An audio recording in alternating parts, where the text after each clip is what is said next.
Y entonces siguió otra época. ¿Cómo se llamó? La iglesia de Pérgamo, que fue del año 312, ¿a cuál año? Al año 590 después de Cristo. Esa fue la época en que la iglesia se unió con el Estado. La iglesia se unió con el Estado. ¿Sabe que hubo un emperador? El emperador Constantino. Este emperador está registrado históricamente, está registrado en los anales de la historia, y se cuenta de Constantino. Él era un emperador, un guerrero.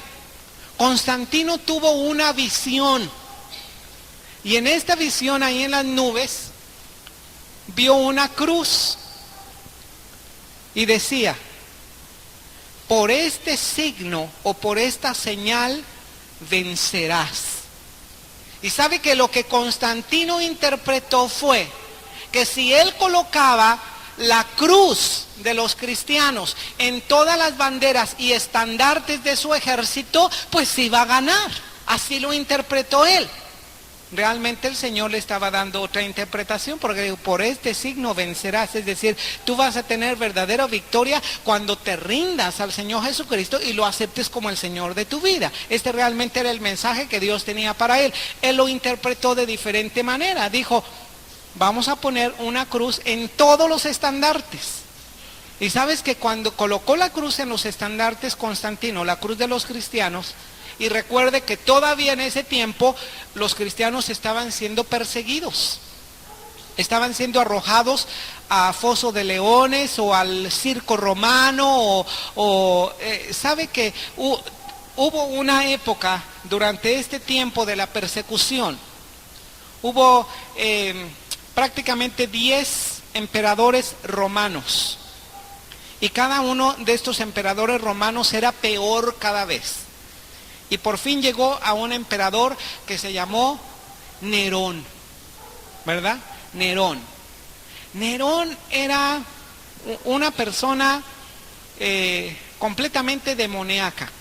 Incluso cuando se estudia el nombre de Nerón, sabe que su nombre, su valor numérico del nombre de Nerón suma, ¿qué cree usted? 666, exactamente. Entonces, lo que se escribe en el Apocalipsis se ha escrito de una manera detallada de parte de Dios para todas las épocas, para todas las épocas. Así que cuando los cristianos veían a ese Nerón y su nombre 666, veían en Apocalipsis: pero gloria a Dios, somos más que vencedores en el Señor Jesucristo. Amén. Porque este es el mensaje de Apocalipsis. El mensaje de Apocalipsis no es darte miedo de las cosas terribles que van a ocurrir. El mensaje de Apocalipsis es darte ánimo, porque a través o a pesar de todas las cosas que sucedan a la iglesia, tú vas a estar firme, porque vas a salir vencedor. Porque si ellos le han vencido por la sangre del Cordero y por la palabra del testimonio de ellos, y porque han menospreciado sus vidas hasta la muerte. ¿Sabes lo que hacía Nerón con los cristianos? Nerón tenía un palacio muy hermoso y tenía unos jardines grandes. Entonces Nerón, en aquel tiempo, pues no se había inventado la luz eléctrica. Entonces, ¿con qué iluminaban sus palacios o sus recintos o sus jardines? Pues con antorchas, con teas. Pero sabe que a Nerón le gustaba mucho poner antorchas humanas. ¿Y a quién cree usted que colocaba para iluminar sus jardines? Pues a los cristianos. A los cristianos los empalaba, les atravesaba un palo y los ponía como una bandera así, y les prendía fuego. Esto era la manera en que iluminaba Nerón sus jardines. Así que cuando los cristianos, oiga usted, leían el libro del Apocalipsis, claro que les daba ánimo y les daba fe para poder seguir adelante. Amén. Con Constantino hubo un cambio tremendo. Porque Constantino, cuando vio que comenzaba a ganar las batallas con el símbolo de la cruz cristiana, dijo, bueno, si con el puro símbolo en el estandarte soy tan victorioso, pues entonces voy a imponer que todos sean cristianos. Y si antes se persiguió a los que eran cristianos, después de Constantino se persiguió a los que no eran cristianos. Fíjese. Y usted diría, pero qué bien, ¿verdad? Imagínese que hubiera una ley aquí en México, todo aquel que no sea cristiano, que lo metan a la cárcel. Y yo pienso, ay, gloria a Dios, porque todos van a ser cristianos. No, fíjese, porque todos aquellos que no son cristianos se van a mezclar con los verdaderos cristianos. ¿Sabe lo que hizo Constantino? A todo el ejército de Constantino, él lo pasó por un río. Iban en sus caballos y él fue adelante y a todo su ejército lo hizo atravesar el río. Y pues cuando salieron después del río, ¿cómo cree que salieron? Pues mojados, nada más salieron mojados. ¿Y sabe lo que él dijo? Bueno, ustedes ya están bautizados. Porque la palabra bautizar quiere decir sumergir. Entonces, ustedes ya están bautizados, entonces todo mi ejército es cristiano. Y todos vamos a imponer una ley que todos son cristianos. Entonces la iglesia y el Estado se unieron. Y hubo una mezcla de paganismo tremendo, porque muchos que se hacían llamar cristianos no eran nada de cristianos, solamente se hacían llamar cristianos de nombre, eran paganotes, ¿verdad? Eran bien paganos, tenían mucho paganismo, mucha tradición, muchas enseñanzas paganas. Entonces, el cristianismo se fue diluido. Y era muy difícil hallar a un verdadero cristiano. ¿Y qué cree que hacían con aquel que verdaderamente era cristiano? Pues lo perseguían, porque decían que él era brujo o que él practicaba la magia negra o algo. Si antes fue perseguido el cristianismo, después de Constantino fue una ley y se persiguió a aquel que no era cristiano. A esa época se le conoce como la época de Pérgamo, del año 312 al año 590. Eso no fue lo peor. Después hubo una otra época, la época de Tiatira, del año 590, ¿a qué año? Al 1517 después de Cristo. Esto se le conoce como la época de la iglesia de la Edad Media o la época del obscurantismo. Aquí comenzó a haber un sistema de adoración a imágenes e idolatría. Y ellos idolatraban y había toda clase de desmanes dentro de lo que ellos consideraban una adoración cristiana, pero estaba lleno de idolatría.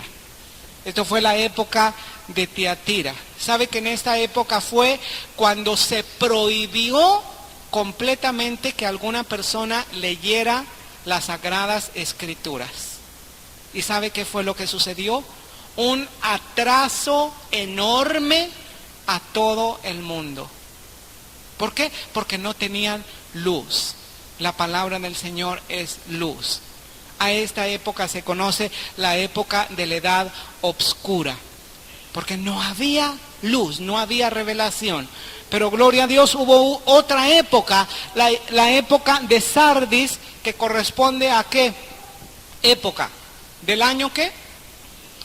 1517 al 1750.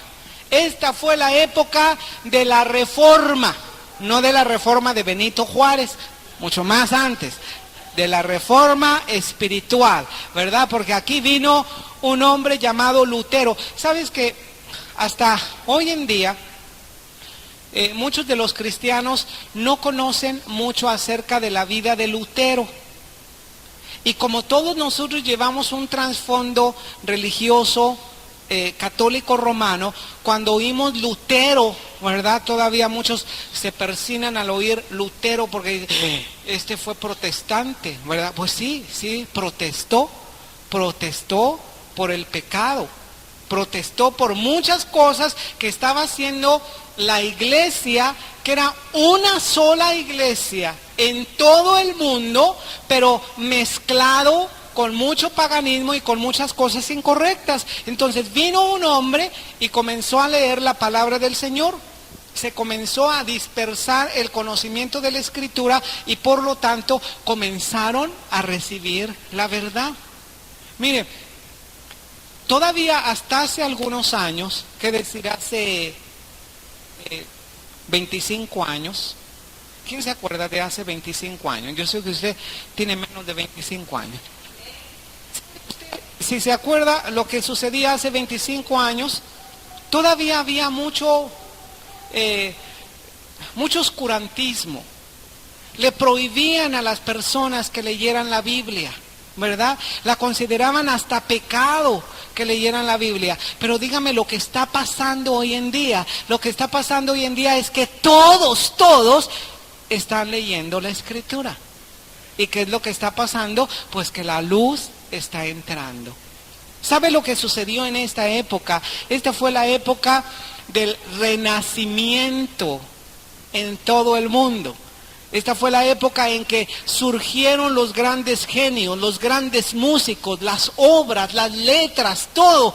¿Por qué? Porque la luz entró. La luz es la palabra de Dios. Amén. Sigue otra época, dos épocas que vienen a estar juntas. La época de la iglesia de Filadelfia, que dice de 1750 a 1925. Bueno, algunos teólogos dicen que en 1925 nada más. Pero mire, yo no creo que solamente hasta 1925. La iglesia de Filadelfia va a permanecer hasta los últimos días. Porque yo quiero ser parte de la iglesia de Filadelfia. La iglesia de Filadelfia es la iglesia fiel. La iglesia que no tiene ni una sola reprensión.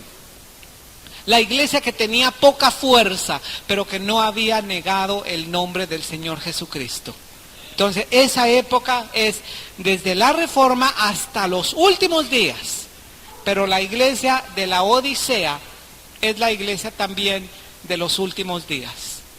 En los últimos días hay dos tipos de iglesias. La iglesia de Filadelfia y la iglesia de la Odisea. Pero tenemos que ver cada una de estas iglesias para aprender más de ellas. Vamos a abrir nuevamente Apocalipsis capítulo 2. No sé si hay alguna pregunta hasta ahorita. Si hay alguna duda, alguna reprensión, primero que venga el ánimo, ¿verdad? Que venga el elogio. No. Bueno, vamos a ver capítulo 2 de Apocalipsis. ¿Lo tiene? Bueno, nuevamente ahora hermano Julio, que nos lea versículo 1 al versículo 7, por favor. De capítulo 2. Se escribe al ángel de la iglesia en Éfeso, el que tiene las 7 estrellas en su diestra, el cual anda en medio de los 7 candeleros de oro, dice estas cosas.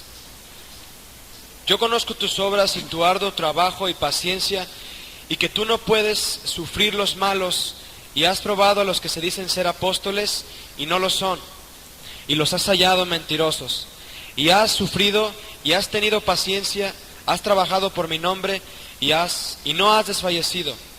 Pero tengo contra ti que has dejado tu primer amor. Recuerda por tanto de dónde has caído y arrepiéntete y haz las primeras obras, pues si no, vendré presto a ti y quitaré tu candelero de su lugar si no te hubieres arrepentido. Mas tienes esto, que aborreces los hechos de los nicolaitas, los cuales yo también aborrezco. El que tiene oído oiga lo que el Espíritu dice a las iglesias. Al que venciere daré a comer del árbol de la vida, el cual está en medio del paraíso de Dios. Amén. Yo creo que en esta noche vamos a analizar solamente esta iglesia de Éfeso. Y como es un mensaje que no corresponde solamente a la iglesia de Éfeso de aquel tiempo, pero es un mensaje para que nos examinemos nosotros, y es un mensaje para cada uno de nosotros. Tenemos que estar atentos a lo que el Espíritu dice a la iglesia. Amén. Éfeso era una ciudad muy próspera. Era un mercado y centro bancario. Es decir, era una ciudad próspera. Era una ciudad muy bella, Éfeso. Ahí en Éfeso estaban una de las maravillas del mundo antiguo. ¿Quién recuerda esta maravilla? El templo de Diana en Éfeso. Era un templo hermosísimo. Era una obra arquitectónica tremenda, la del templo de la diosa Diana en Éfeso. Todo mundo conocía Éfeso por su arquitectura, por su centro bancario, por el mercado, era mucha afluencia de comercio en esta ciudad. Pero también era un centro de idolatría y de magia. Aquí en Éfeso estaba aquel platero. ¿Recuerdan un platero que hacía templecitos pequeños de la diosa Diana o templos templecillos de plata del templo de Éfeso, donde estaba la diosa Diana?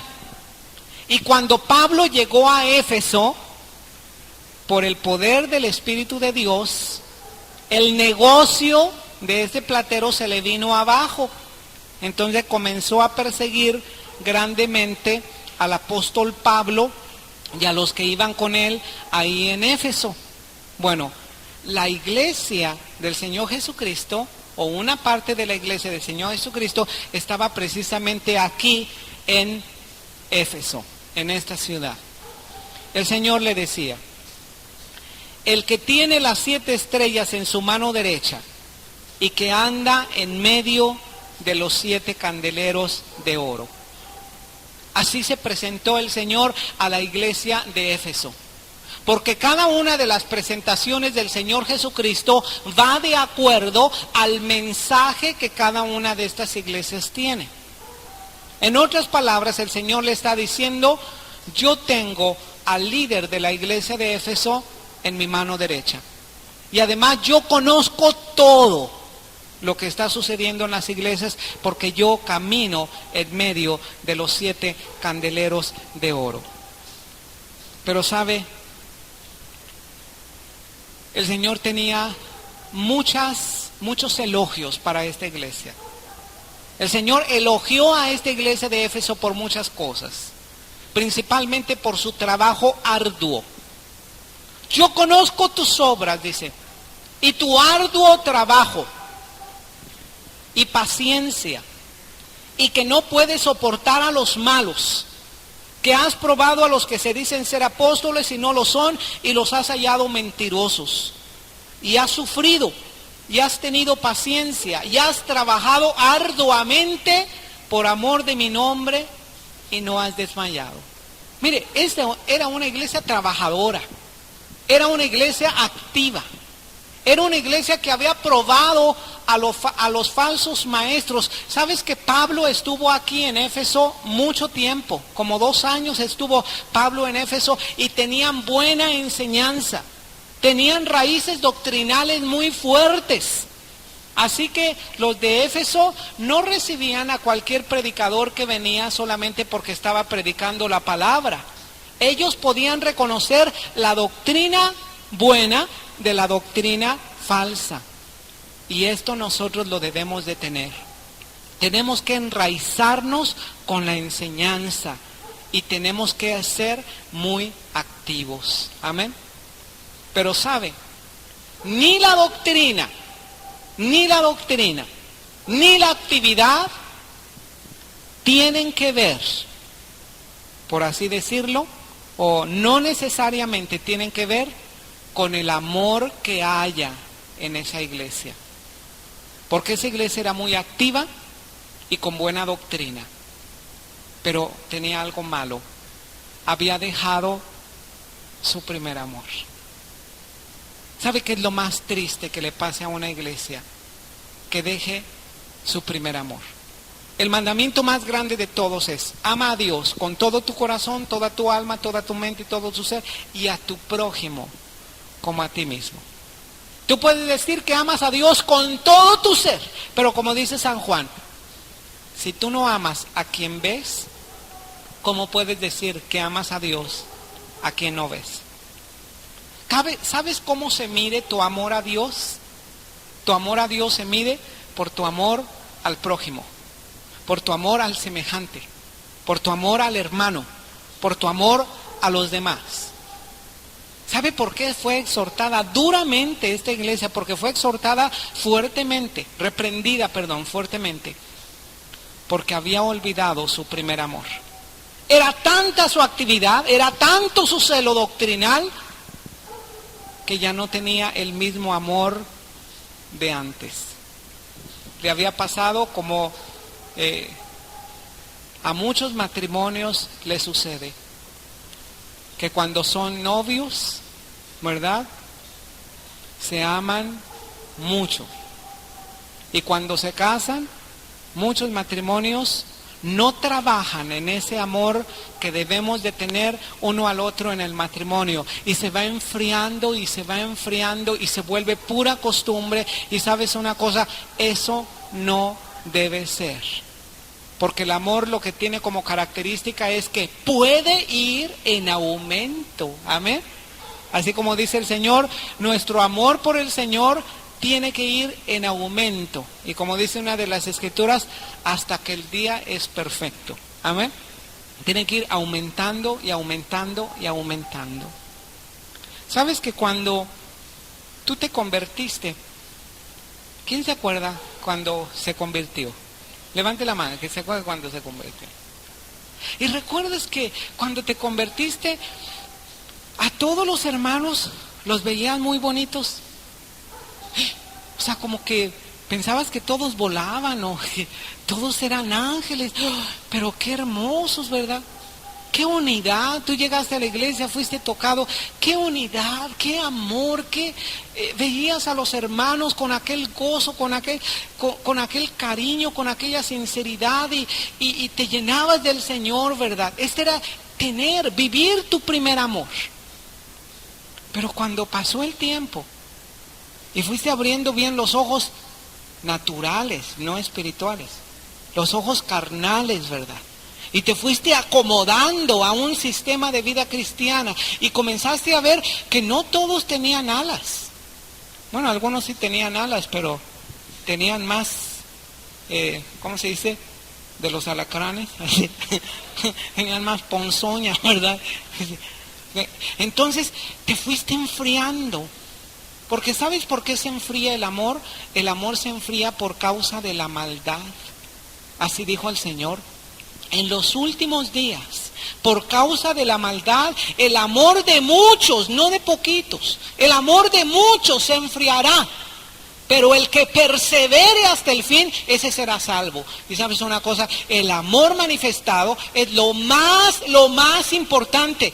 El Señor reconoce su arduo trabajo, el Señor reconoce su buena doctrina, pero nada de esto vale si no tenemos amor.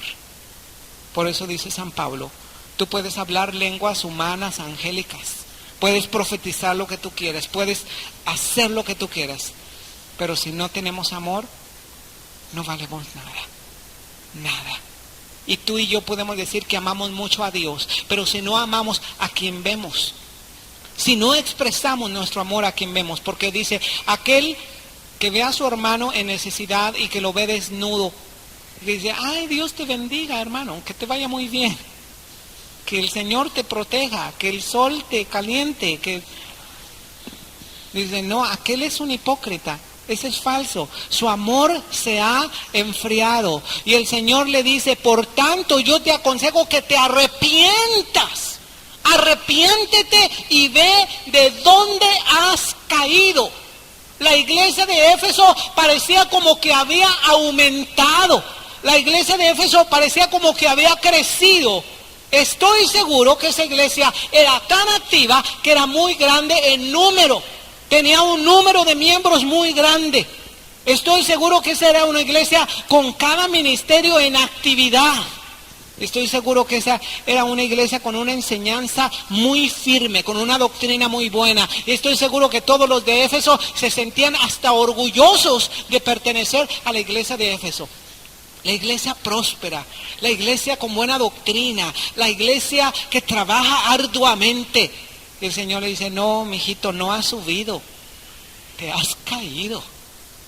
Si tu amor se ha enfriado, no creas que porque sabes más, o no creas que porque eres más activo, o no creas que porque te has involucrado más en actividad cristiana, por eso has logrado más. Al contrario, revísate y ve de dónde has caído y arrepiéntete. Dice, porque si no, fíjate que es lo más peor, si no vendré y removeré tu candelero de su lugar, si no te hubieres arrepentido. ¿Sabes qué es el candelero? El candelero es la presencia del Señor. ¿Sabes qué es lo peor que nos puede suceder a nosotros como iglesia? Que el Señor remueva su presencia. Que el Señor quite su candelero. Y solamente lo va a quitar por una sola razón. Porque no tengamos amor los unos para con los otros. Esa es la única razón. Es algo muy peligroso, en verdad. Porque puede haber una iglesia próspera, grande, que crezca, que se extienda, que trabaje activamente, que tenga muchos ministerios. Pero si es una iglesia que no tiene amor, esa iglesia ha declinado. Y esa iglesia ha caído. Así que podemos decir, ay, gloria a Dios. Yo por eso estoy orando por esta iglesia. Que esta iglesia se levante, que la nueva iglesia se ponga en pie, que la nueva esperanza se levante. Pero acuérdate que el mensaje no es solamente para toda la iglesia. El mensaje es para cada uno de nosotros. El mensaje es para alguien en particular. ¿Sabe que al final del siglo 100 ya los cristianos habían perdido su primer amor y solamente estaban trabajando más por el deber que por el amor? Y yo creo que esta noche debemos de analizarnos a nosotros, a cada uno de nosotros. Tú no me analices a mí. Yo no te voy a analizar a ti. Yo me tengo que analizar a mí. Y tú te tienes que analizar a ti. Y cuando nos analicemos de esa manera, hay que pedir misericordia al Señor. Señor, no solamente quiero volver al lugar donde yo estaba. Yo quiero crecer en amor. Ir creciendo, ¿verdad? Pablo había escrito a los de Éfeso. Les había hablado mucho acerca del amor de Dios. San Juan, cuando ya era muy anciano, después de la cautividad de Patmos, él fue a la iglesia de Éfeso. Yo estaba compartiendo de esto hace algunos días. Como él ya era un anciano, pero ungido con la presencia del Señor, destilaba la presencia del Señor. Y lo suben entre dos hermanos al púlpito para que predique su último mensaje a la iglesia de Éfeso. Y sabes que su único mensaje de ese hermano fue: hijitos, amaos los unos a los otros. Y solamente dijo esto. Y se cuenta que el Espíritu Santo se derramó fuertemente allí. Hermanos, si solamente cuidamos una sola cosa, es lo más importante, lo más necesario. La actividad está cada día. No es que nos vamos a hacer flojos, no. Tenemos que ser activos, sí. Tenemos que cuidar la enseñanza, la buena doctrina, pero sobre todo, como dijo el Señor Jesucristo a Marta: Marta, Marta, afanada y turbada estás con muchos quehaceres. Y no sabes que solamente una cosa es necesaria.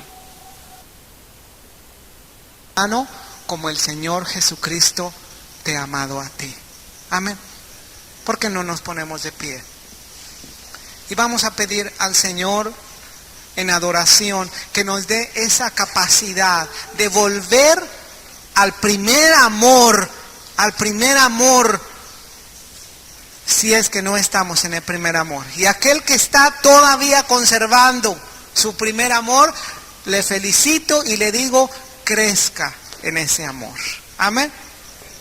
Yo he escuchado a algunos cristianos que ya tienen tiempo en el Señor, entonces critican a otros, ¿verdad? Que andan alegres y entusiasmados y todo. Le dicen, ay, es que anda en su primer amor, ya se le va a pasar. Pues qué triste que el que dijo eso ya se le pasó. Y el que dijo eso se tiene que arrepentir y ver por tanto de dónde cayó, porque el Señor nunca ha intentado que nosotros dejemos nuestro primer amor. Tenemos que conservar nuestro primer amor. Amén. Y si tú estás casado, ahí te va la pedrada, pero ¿cómo me puedes amar a mí si no puedes amar a tu cónyuge que está más cerca de ti? Arrepiéntete. Si tú has perdido tu primer amor por tu esposo, por tu esposa, ve por tanto de dónde has caído. Se dice que el amor es como un diamante, como una piedra preciosa. A veces se opaca por el tiempo, pero si se le pule, te vas a dar cuenta que todavía brilla, todavía hay diamante allí. Amén. Así que yo te pido que hagamos las cosas prácticas. Que no nos volvamos así súper espirituales, que digamos, yo amo tanto a Dios y tanto a la iglesia. Pero hay que amarla con hechos. Hay que amarla verdaderamente. Amén. Hay que amarnos los unos a los otros. ¿Por qué no adoramos al Señor? Vamos a pedirle al grupo musical que nos guíe en adoración. Yo te voy a pedir que tomes la mano de la persona que está a un lado tuyo para cantar juntos en unidad.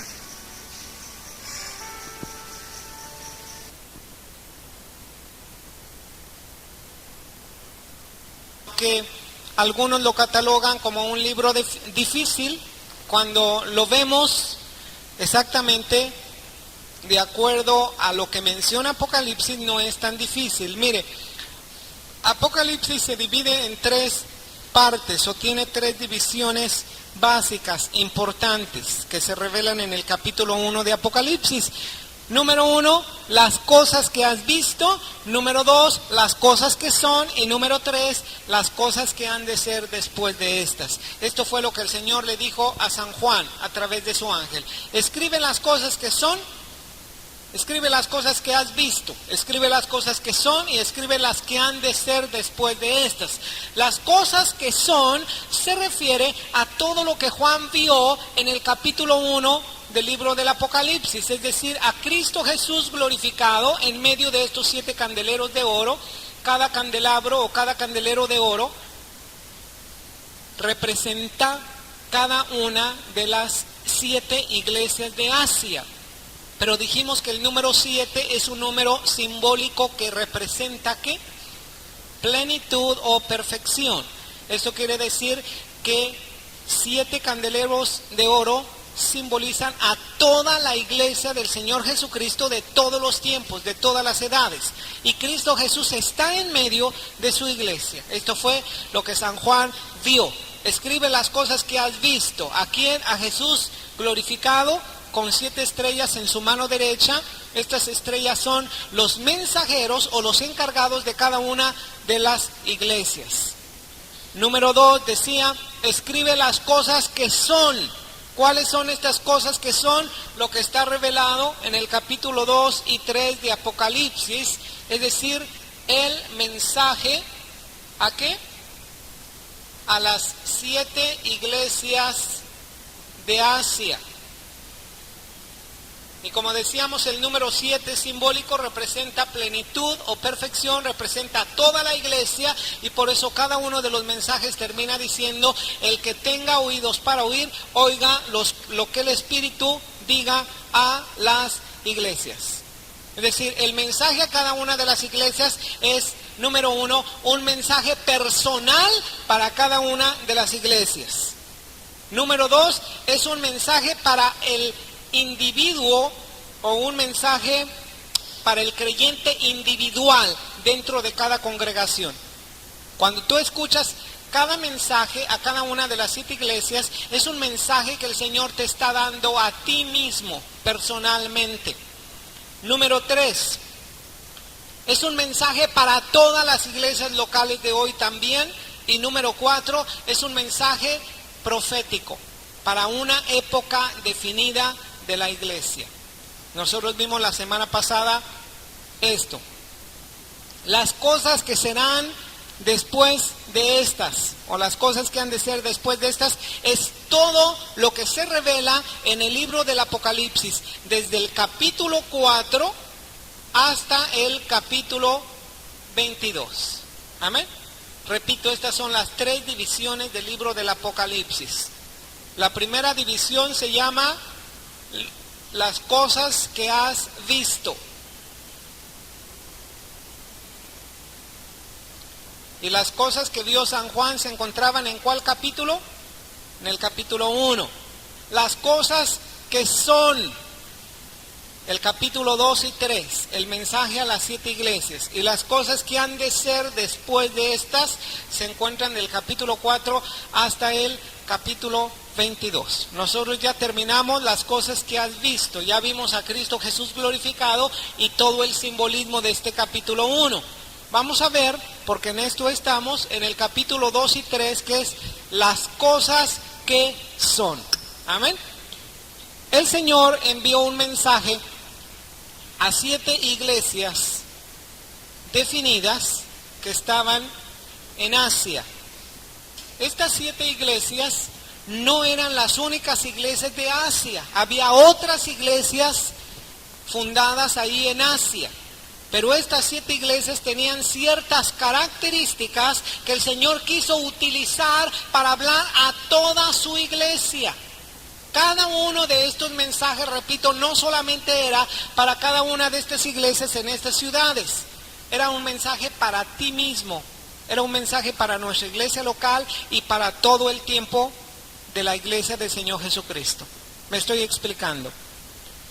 Estas 7 iglesias eran la iglesia que estaba en la ciudad de Éfeso, la que estaba en la ciudad de Esmirna, la que estaba en la ciudad de Pérgamo, la que estaba en la ciudad de Tiatiras, la que estaba en la ciudad de Sardis, la que estaba en la ciudad de Filadelfia y la que estaba en la ciudad de Laodicea. Cada una de estas iglesias se conoce de acuerdo al lugar donde estaban fundadas, ¿verdad? Dice, escribe al ángel de la iglesia de Éfeso, es decir, a la iglesia que estaba en Éfeso.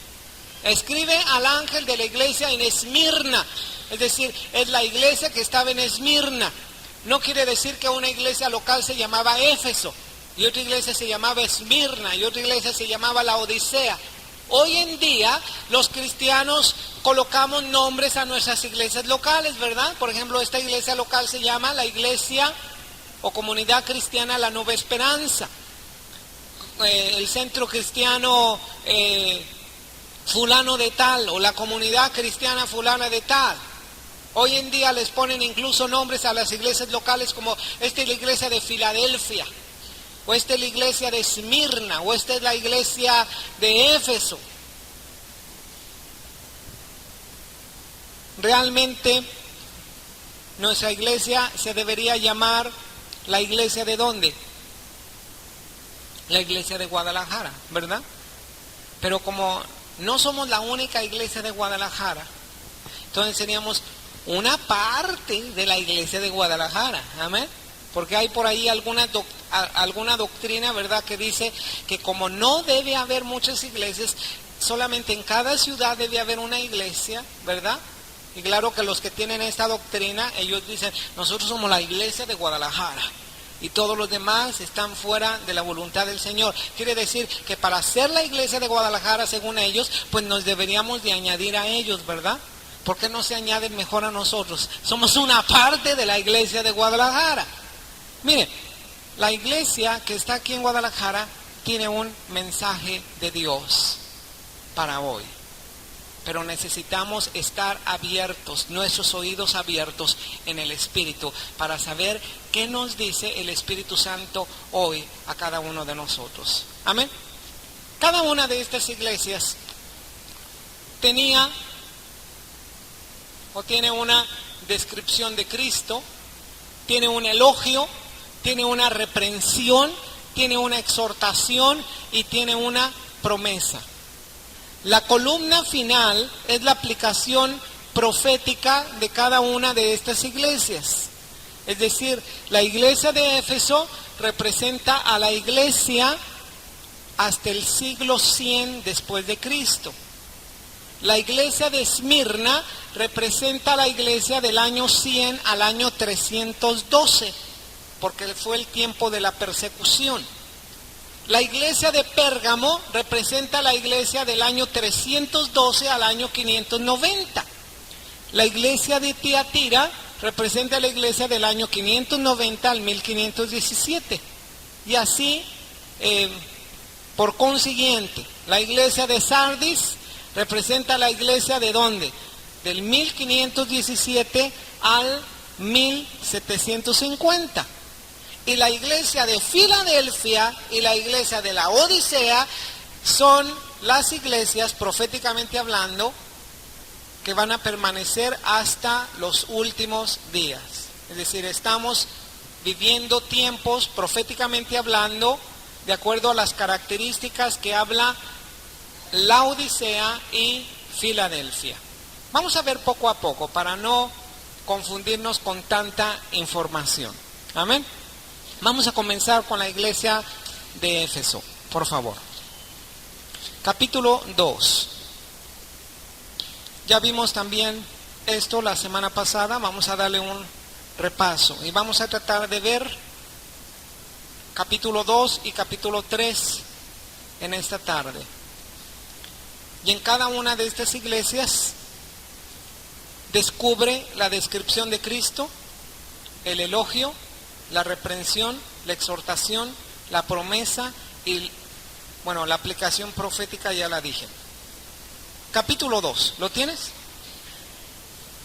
Escribe al ángel de la iglesia en Éfeso, el que tiene las 7 estrellas en su diestra, el que anda en medio de los 7 candeleros de oro, dice esto. Fíjate bien cómo se presenta el Señor Jesucristo a esta iglesia. El Señor Jesús se presenta diciendo: yo tengo a mis pastores en mi mano derecha. Yo tengo el control de los líderes de las iglesias. Y esto tiene que darnos a nosotros una paz y un reposo. Saber que el Señor está en control de su iglesia. Pero el Señor se está paseando en medio de toda su iglesia, porque dice: el que anda en medio de los 7 candeleros de oro.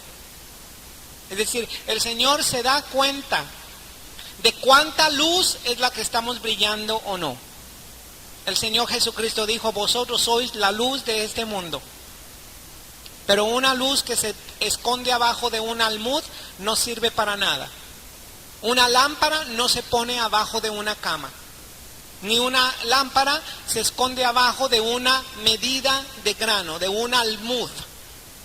Nadie coloca una antorcha o una lámpara adentro de una olla o adentro de un cántaro. Tú vas a colocar esta luz encima de todo para que alumbre a todo. El Señor se da cuenta de cuánta luz tú estás irradiando.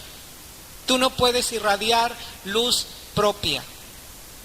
Tú tienes que irradiar la luz del Señor Jesucristo. Dijo el Señor: yo soy la luz. Y después dijo: vosotros sois la luz. Pero nosotros somos como planetas. Los planetas se ven luminosos, pero los planetas no tienen luz propia. Los planetas solamente reflejan la luz del sol. Asimismo eres tú y soy yo. Tú no tienes luz propia. Es una luz que nosotros hemos recibido y esa luz tenemos que irradiarla. Y si no irradiamos esa luz, si no iluminamos esa luz que el Señor nos ha dado, tenemos el peligro de que el Señor remueva su candelero de su lugar. Esto es lo peor que le puede ocurrir a alguien o a una iglesia. Dice así: yo conozco tus obras y tu arduo trabajo y paciencia, y que no puedes soportar a los malos, y has probado a los que se dicen ser apóstoles y no lo son, y los has hallado mentirosos.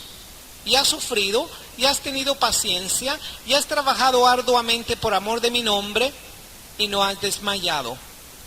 Era una iglesia activa, trabajadora, evangelística, ¿verdad? Predicaba el evangelio, esta iglesia de Éfeso. Trabajaba arduamente. No solamente trabajaba mucho. El Señor estaba reconociendo estas buenas obras.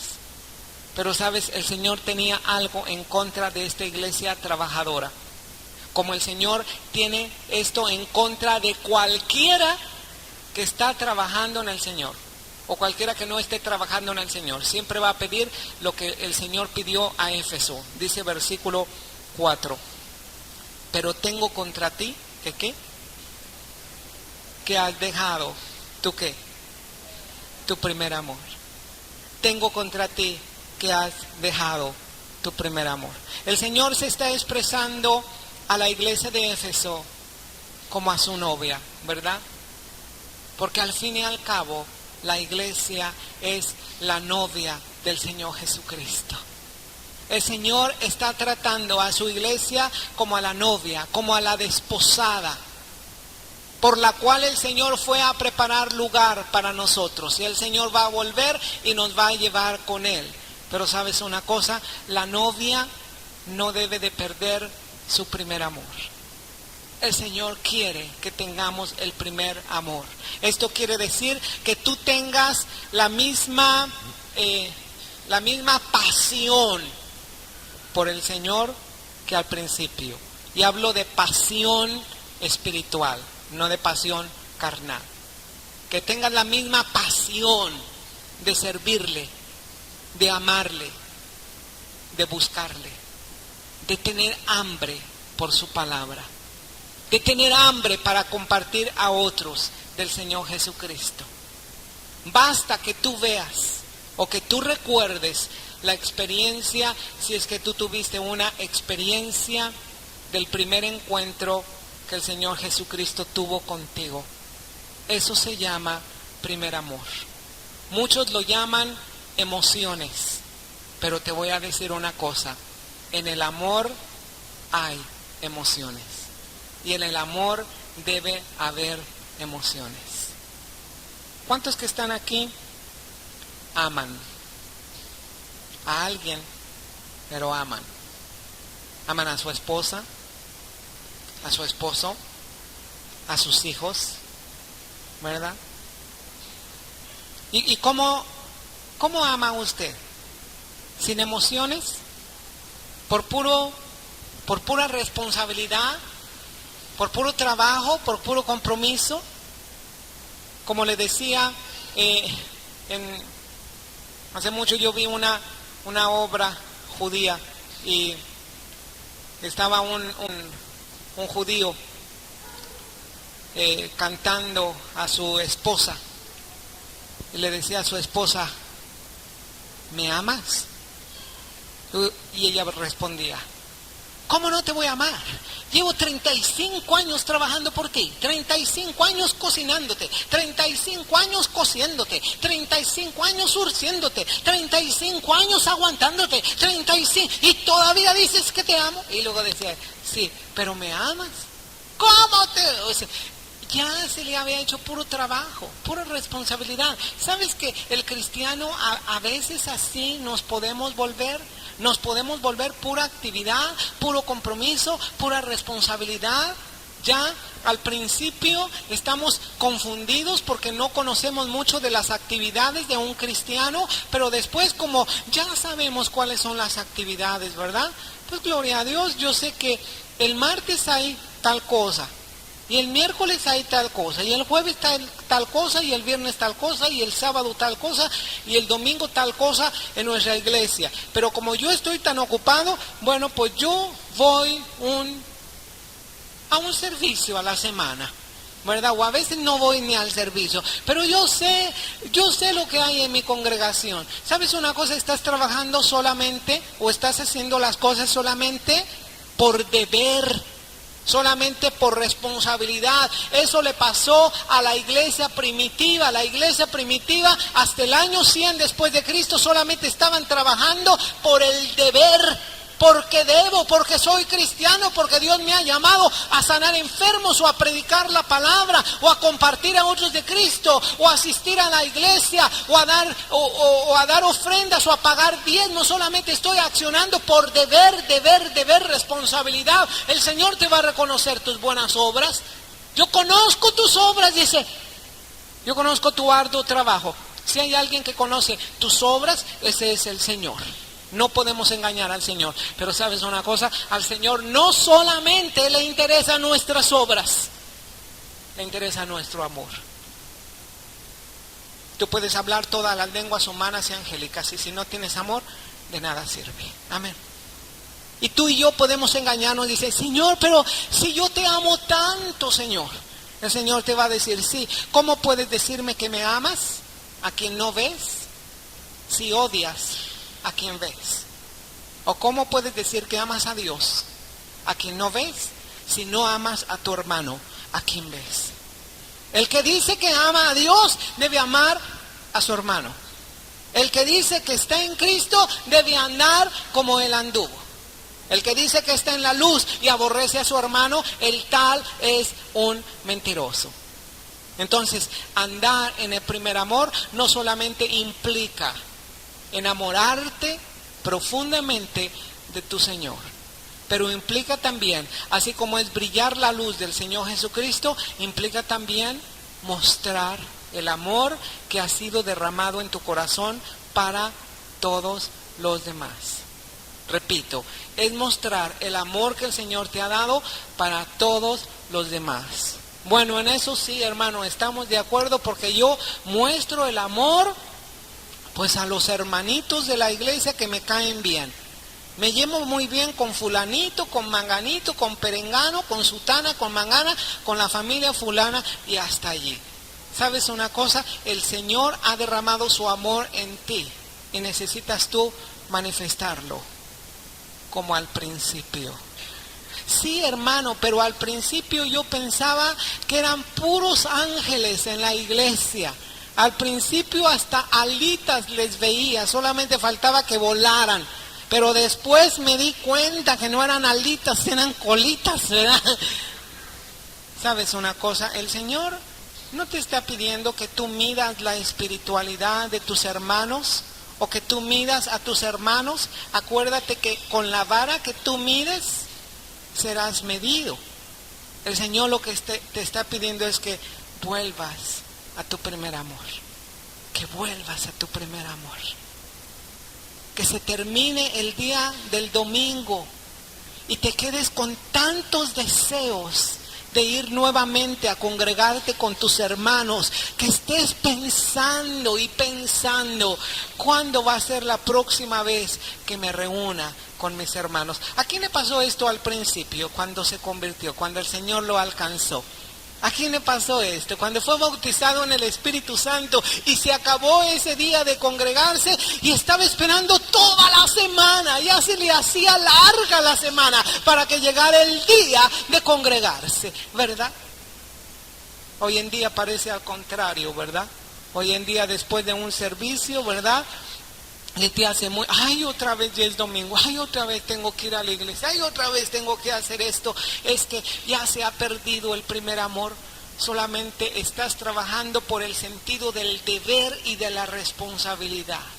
Sabes que esto es muy serio. El Señor está en contra de aquellos que han perdido el primer amor. Levante las manos, no, mejor no las levante. Aquellos que han perdido su primer amor, no las levante.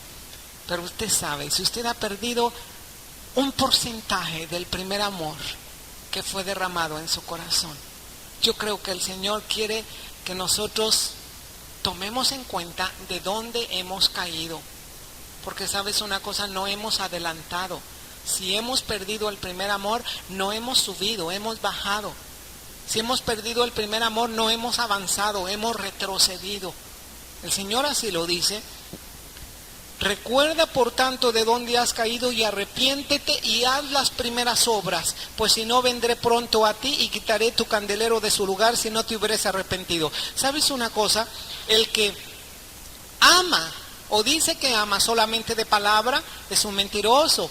Tiene que haber obras, obras, así le dijo el Señor. Vuelve a tu primer amor, arrepiéntete y haz las primeras obras. ¿Cuáles obras? Si era una iglesia tan trabajadora, trabajaba arduamente. ¿Qué me estás pidiendo obras si yo trabajo tanto? No, las obras de tu primer amor. Porque en Cristo no vale ni la circuncisión ni la incircuncisión, sino la fe que obra por el amor. Amén. Pero tienes estos que aborrecen las obras de los nicolaítas, las cuales yo también aborrezco. Los nicolaítas era un grupo en aquel tiempo, ¿verdad? Hay dos pensamientos teológicos con respecto de los nicolaítas.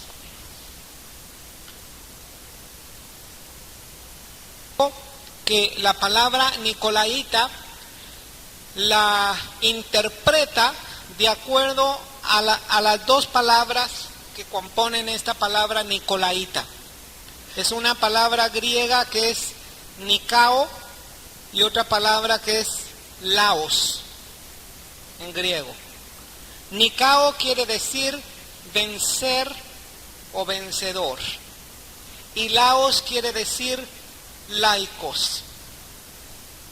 Es decir, estos nicolaítas era un grupo que se hacía llamar cristianos, pero que se enseñoreaban de la iglesia. Eran señores de la iglesia. Este es un pensamiento primero de los nicolaítas. Pero el otro pensamiento es que era un grupo que se había apartado de la verdad y cometía toda clase de inmoralidad diciendo que estaban sirviendo a Dios. Un ejemplo de unos nicolaítas actuales es ese grupo que anda por el mundo, no sé ahora cómo se llama, pero está muy disfrazado todavía. Es un grupo que se comenzó a llamar los niños de Dios. ¿Quién escuchó hablar de los niños de Dios? Primero se llamaban los niños de Dios, más tarde se llamó la familia del amor. ¿Y sabes una cosa? Este grupo se hacía decir, o se hace decir, cristianos y misioneros, y van y llevan a sus niños y testifican y todo, pero ¿sabes una cosa? Se cometen toda clase de actos de inmoralidad de acuerdo a la ética y a la moral cristiana y bíblica. Y ellos dicen que no es pecado, es decir, ellos viven en fornicación y en adulterio, pero ellos dicen que es puro amor del Señor. Y en lo particular yo tengo en mi poder algunas cartas que fueron enviadas a líderes de esa secta de los niños de Dios, y en estas cartas dice específicamente, por ejemplo, recuerdo una de las cartas que dice así. Generalmente yo soy muy literal en los textos que yo leo. Dice así una de ellas, dice: nos hemos enterado que ha habido contaminación de enfermedades venéreas entre los que están testificando.